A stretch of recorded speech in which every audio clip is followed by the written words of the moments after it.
आप सब तो जानते ही हैं कि माता रानी की उपासना करने के लिए कोई दिन नहीं होता, पर जब नवरात्रे आते हैं उसकी कुछ अलग ही बात होती है।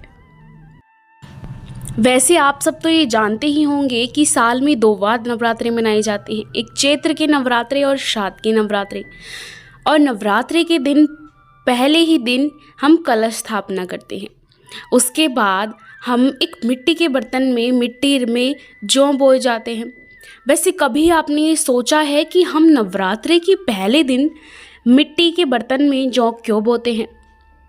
इसी कथा का आज वर्णन करेंगे। तो मित्रों, ये माना जाता है कि जौ बोने की परंपरा माँ शाकंभरी देवी से शुरू हुई थी। इस कथा के बारे में आप दुर्गा सप्तशती में देख सकते हैं। दुर्गा सप्तशती के 11वें अध्याय में इस कथा का वर्णन है।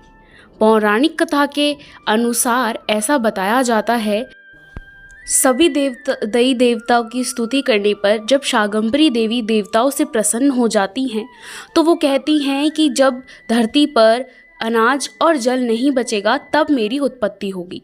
फिर जब मुनि मेरी स्तुति करेंगे और उस स्तुति से मैं प्रसन्न होकर पृथ्वी पर आऊँगी अयोनिजा रूप में, और मैं अपने 100 नेत्रों से मुनियों को देखूंगी, और तब मनुष्य मेरा शताक्षी रूप में कीर्तन करेंगे। और देवताओं, जब मैं पृथ्वी पर आऊंगी तब मुझ में से श्राग निकलेंगे और उन श्रागों से सभी का भरण और पोषण होगा, और इसी कारण मेरा नाम धरती पे शाकंभरी देवी से प्रचलित होगा। ऐसा माना जाता है कि जो शाकंभरी देवी से जो श्राग उत्पन्न हुए थे वे जौ ही थे।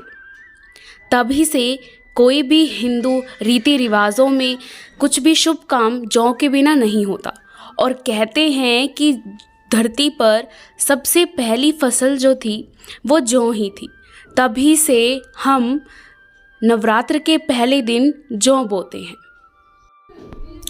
तो अब हम बताते हैं कि नवरात्रे क्यों मनाए जाते हैं। हमने जौ के बारे में तो देख लिया, पर अब हम देखते हैं कि नवरात्रे ही क्यों बनाए जाते हैं।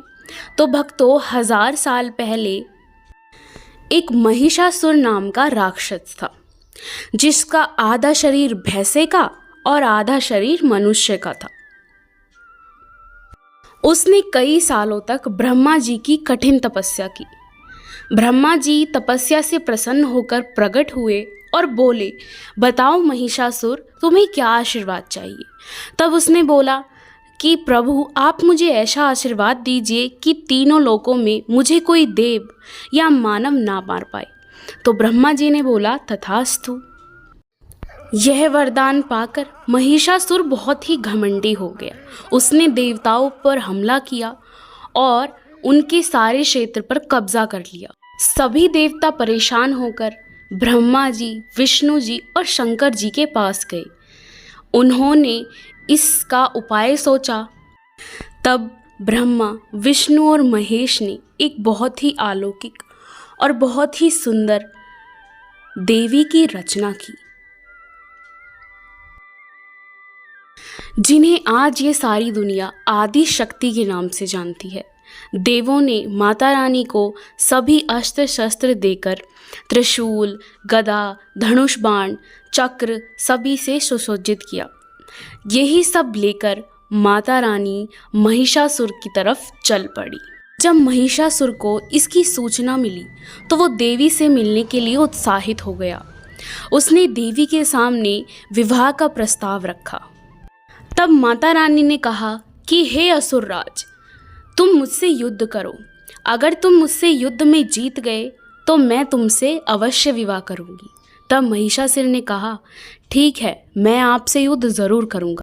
महिषासुर और देवी के बीच युद्ध प्रारंभ हो गया। महिषासुर काम, क्रोध, लोभ, मोह के अधीन हो गया। उसका विवेक बिल्कुल नष्ट हो चुका था।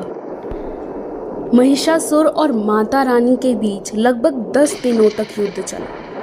अस्त्रों शस्त्रों का प्रहार जारी था। माँ दुर्गा स्वयं आदि शक्ति का अवतार थी।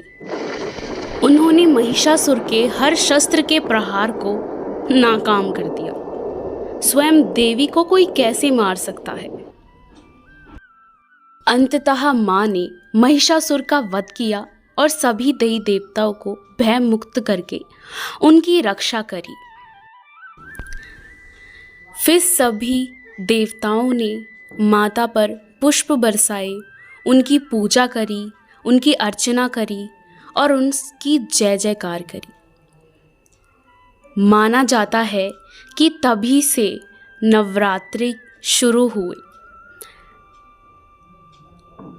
तो आप सभी को नवरात्रों की बहुत बहुत शुभकामनाएं। मेरे साथ बोलिए जय माता दी। और अगर आपको ये कहानी अच्छी लगी हो, ये कथा अच्छी लगी हो, तो लाइक, शेयर और सब्सक्राइब ज़रूर करें।